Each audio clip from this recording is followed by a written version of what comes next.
2024 അവസാനിച്ച് 2025 നമ്മൾ കടക്കാൻ പോവാം. ഈ സമയത്ത് ഞാൻ നിങ്ങളോട് 3 കാര്യം സൂചിപ്പിക്കട്ടെ. ഒന്ന്, 2024 നിങ്ങൾക്ക് ഒരുപാട് മിസ്റ്റേക്കുകൾ പറ്റിയിട്ടുണ്ടാവും, ഒരുപാട് തെറ്റുകൾ പറ്റിയിട്ടുണ്ടാവും, ഒരുപാട് അബദ്ധങ്ങൾ നിങ്ങൾക്ക് പറ്റിയിട്ടുണ്ടാവും. അതൊക്കെ നിങ്ങൾ 2024 അവസാനിക്കും അതിൻ്റെ കൂടെ അങ്ങോട്ടേക്ക് വിടുക. 2025 നിങ്ങൾ പുതിയൊരാളാവുക.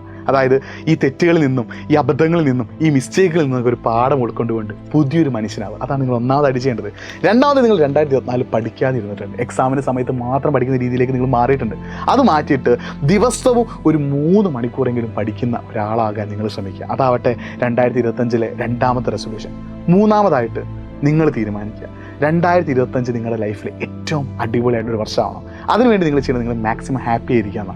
സോ ആ ലെവലിൽ പഠിച്ചുകൊണ്ട്, നിങ്ങൾ പഠിക്കുന്ന കുട്ടികളായതുകൊണ്ട് തന്നെ പഠിച്ചുകൊണ്ട് ഹാപ്പി ആയിട്ട് മുന്നോട്ടേക്ക് പോകാൻ വേണ്ടിയിട്ട് നിങ്ങൾക്ക് എന്തൊക്കെ ചെയ്യാൻ പറ്റുമോ അതൊക്കെ നിങ്ങൾ 2025 ചെയ്യുക. സോ 2025 എല്ലാവർക്കും ഒരു ഹാപ്പി ആയിട്ടുള്ള, ഒരു അടിപൊളിയായിട്ടുള്ള ഇയർ ആവട്ടെ എന്ന് ആശംസിക്കുകയാണ്. Happy new year. ഇനി നിങ്ങൾ എന്തെങ്കിലും ന്യൂ ഇയർ റെസൊല്യൂഷൻസ് നിങ്ങൾ പ്ലാൻ ചെയ്തിട്ടുണ്ടെങ്കിൽ അതൊന്ന് നിങ്ങൾ കമൻറ്റായി ടൈപ്പ് ചെയ്യണം. ഓക്കെ, സോ എല്ലാവർക്കും ഹാപ്പി ന്യൂ ഇയർ. 2025 നിങ്ങളുടെ ഇയർ ആവട്ടെ.